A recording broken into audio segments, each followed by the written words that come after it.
So sa mga nanonood dyan, hindi porket na gumawa ako ng video, gumawa ako ng review, required na kayong bumili ng product na to.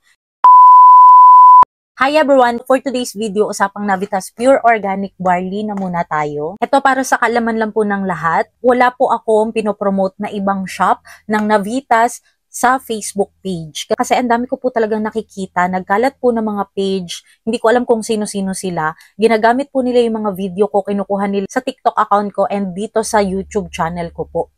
Lahat ng video ko, halos lahat po yan naka-upload. Nakakainis lang kasi ang dami nagme-message sa akin. Sinasabi na bakit nag-click daw sila sa link na binigay ko, then hindi po Navitas yung pinadala sa kanila. Ang pinapadala daw po sa kanila ay One Rentang, mga Navita, Navita, ganun po yung mga pinapadalang product sa kanila.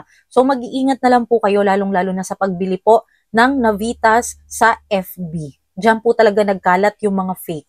Grabe, sobrang dami na po talaga nila. Ginagawan ko naman po yan ng action, syempre kasi may mga nagtatanong, bakit hindi mo nire-report? Pwede namang i-report.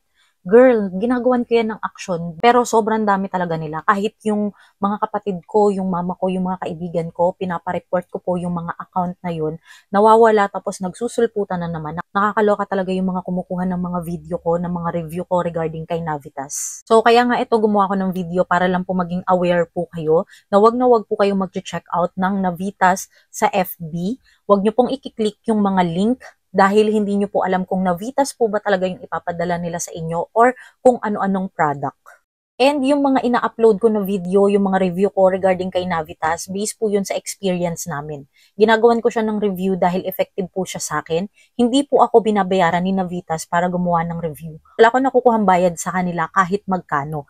At yung mga nagtatanong kung bakit meron akong mga link na sinishare, kasi po ako po ay affiliate kay Lazada, kay Shopee at kay TikTok. Lahat po ng link na i-sinishare ko sa inyo, kapag dyan po kayo nag-check out, Navitas po yung on-hand na product ng seller.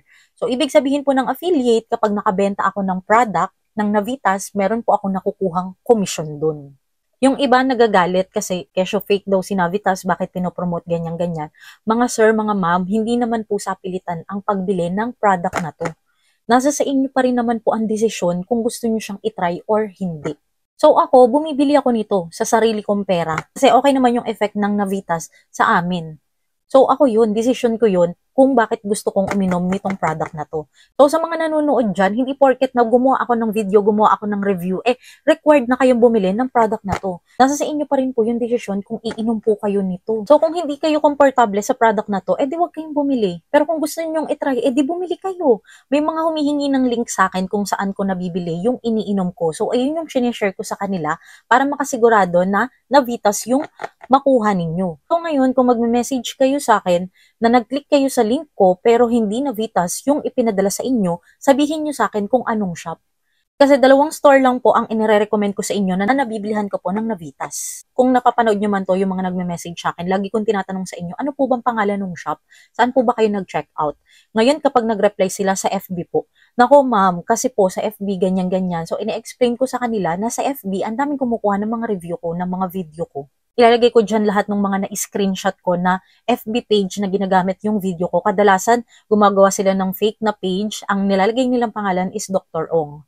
Ayan, isa pa yan ha. Si Navitas po, hindi po siya pinopromote ni Dr. Ong. Panoorin niyo po yung vlog ni Dr. Ong. Nagsalita na din po siya regarding dyan na hindi po niya pinopromote si Navitas. And kahit sinong artista, wala po nagpo-promote ng Navitas. So, ayun lang po for today's video. Sana naliwanagan kayo. Wag na wag po kayong bibili sa FB dahil hindi po natin alam kung ano po yung ipapadala nila sa inyo. Thank you so much po sa mga nanood. Bye!